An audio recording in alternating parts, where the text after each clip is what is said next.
Hey guys, this is Josh from the Real Freak Movie Blog, and today I want to talk to you about my review on the movie Jack Ryan Shadow Recruit. Now, Shadow Recruit is the latest film installment featuring Tom Clancy's fictional character Jack Ryan, and it's directed by Kenneth Branagh, who previously directed Thor in 2011. I saw this film on Friday night, and it was a pretty empty theater. Not a lot of people have been seeing this movie, and it hasn't really been performing well in the box office.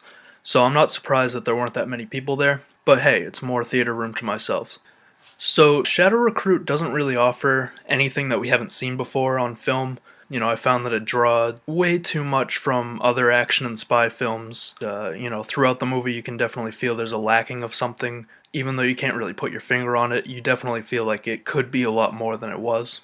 Now, in this movie, Jack Ryan, after the 9/11 attacks in 2001, decides to join the US Marines to serve his country, and he's soon crippled in a helicopter crash and has to endure a whole decade of physical therapy just so he can walk and get back to normal shape again. And he falls for his therapist, who's played by Keira Knightley. And once he's all better, he's approached by a man named Harper, who's played by Kevin Costner. And Costner wants him to join the CIA to finish his line of duty for the country. And by joining the CIA, Ryan gets a job working on Wall Street to help stop terrorist activity through bank accounts. And Ryan is sent to Moscow, where he encounters Kenneth Branagh's character, who also acts in the movie. And, his character's a villain who plots to kill Ryan and attack America. So Ryan's trying to both save himself and his country at the same time by trying to fend off this villain. Chris Pine does a good job portraying Jack Ryan, and it's a character who was previously played by Harrison Ford, Alec Baldwin, and Ben Affleck, but it's the first time in 12 years, I believe, that there's been a movie featuring Jack Ryan. So this is probably the first time that this generation of audiences are going to see the character on film. So I think if anyone, Chris Pine really fills the role well, coming off the success of the 2 Star Trek films he starred in.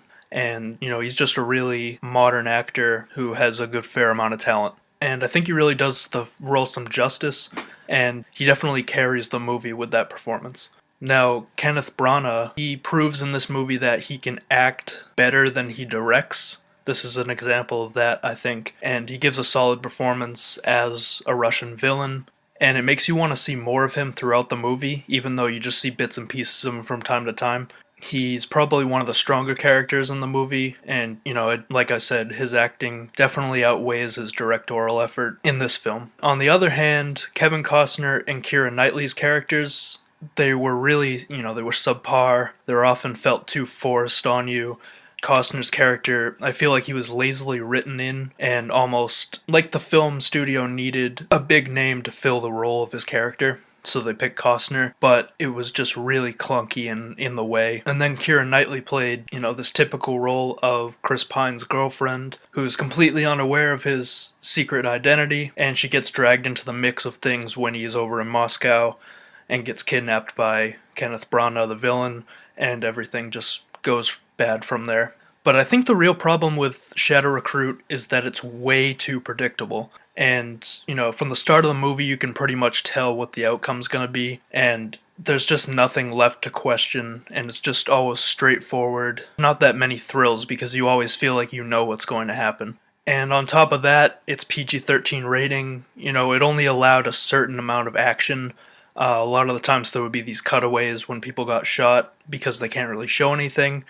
But I know they would want to try to appeal to other audiences by trying to, get that PG-13 rating to draw, teenagers to the theater. But I think it could have been better utilized if it was rated R.